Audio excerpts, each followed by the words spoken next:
Now on BBC One, the Sunday afternoon BBC News with Clive Myrie.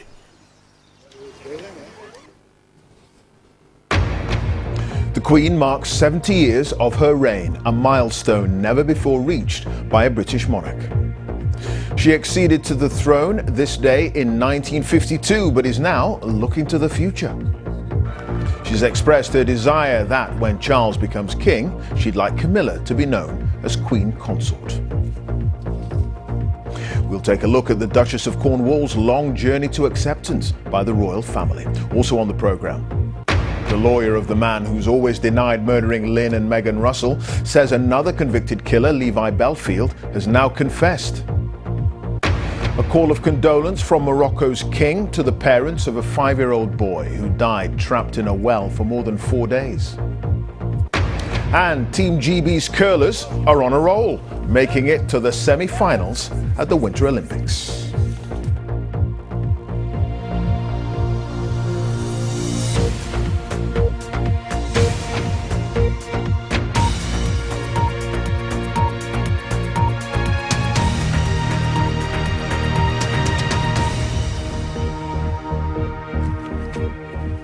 Good afternoon. The Queen is marking the 70th anniversary of her reign, a milestone never before reached by a British monarch. She acceded to the throne this day in 1952, but is now looking to the future, saying in a statement that she'd like Camilla, the Duchess of Cornwall, to be known as Queen Consort when Prince Charles becomes king. Our royal correspondent Nicholas Witchell is live in Sandringham Forest this afternoon. Nick. Yes, moments of undoubted significance for the monarchy. The Queen's intervention to secure that full status for Camilla as Queen Consort when Charles becomes king, a smoothing of the way to the next reign, and the Queen's own historic milestone today and her clear commitment to carry on. I look forward to continuing to serve you with all my heart. So says the Queen in her Accession Day message. On this day, when she marks the 70th anniversary of the moment she came to the throne, it's clear that her commitment remains undimmed by the passage of years. And with that message, a glimpse from Buckingham Palace of the unseen work of the monarch, the paperwork which comes every day in the official red boxes, a routine which this monarch has followed virtually every day of those 70 years. Behind her, a photograph of her late father, George VI, as with her private secretary, Sir Edward Young, she reviewed government documents and messages from abroad. Really nice comments, including one from President Biden. Oh, that's very kind. From Clarence House, the Prince of Wales said he and his wife were deeply conscious of the honour of his mother's wish that Camilla should be known as Queen Consort when he becomes king. And he said, "On this historic day, my wife and I join you all in congratulating Her Majesty the Queen on the remarkable achievement of serving this nation, the realms and Commonwealth for 70 years. Day tomorrow. You know, because it's 70 years, extraordinary, isn't it? Guests who saw the Queen yesterday in the ballroom at Sandringham said she looked a little more frail physically than the figure to which we've been accustomed, though she was as alert and sharp as ever.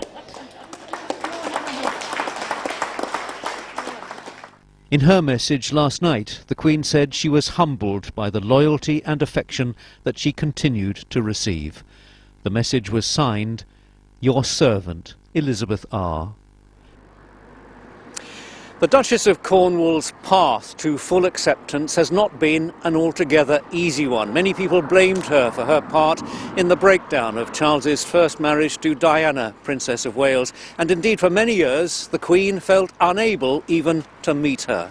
This report from my colleague Daniela Relf contains flashing images. When Charles is king, we now know Camilla will be his queen. It is the ultimate recognition from the current monarch and a total rehabilitation for Camilla. Their wedding day in 2005. The journey to this point had at times been rocky. Camilla Parker Bowles was a controversial figure, blamed by some for the end of the prince's first marriage. His relationship with the young Camilla had faltered in their 20s. Decades later, it took until Camilla's 50th birthday party at the Ritz for them to go public with their romance. The path to acceptance, though, was difficult. But slowly, carefully, Camilla won the trust of the Queen and began to win over a cautious public. In making it clear what she wants for Camilla, the Queen has rewarded her daughter-in-law for her loyalty to Prince Charles and the happiness and stability she has brought him. It's also a recognition of Camilla's own campaigning, from literacy to animal welfare to domestic violence, where she recently spoke about the horror of abuse. This country has been appalled and saddened by the loss of women to violence this year. On average, one woman is killed by a man every 3 days. And in media interviews, here with the BBC's Emma Barnett, she spoke personally with warmth and honesty about missing her grandchildren during lockdown. I shall look forward to the day when I can really give them a huge hug again. Camilla had always been described as a non-negotiable part of the prince's life. Now we know it is the Queen's wish too, that Camilla will be at her husband's side in the years ahead, as his wife, his supporter and his Queen. Daniela Ralph, BBC News, Sandringham. Now, there's no doubt that Buckingham Palace will be watching closely the public reaction to Camilla's future status, but there's confidence, not least amidst the positive feeling of the Jubilee, that it will be widely accepted. Today, the Queen has been spending it in private, remembering, of course, her father and her late husband, who spent many years here at Sandringham. Clive, back to you. Nick, many thanks for that. Nick Mitchell there at Sandringham.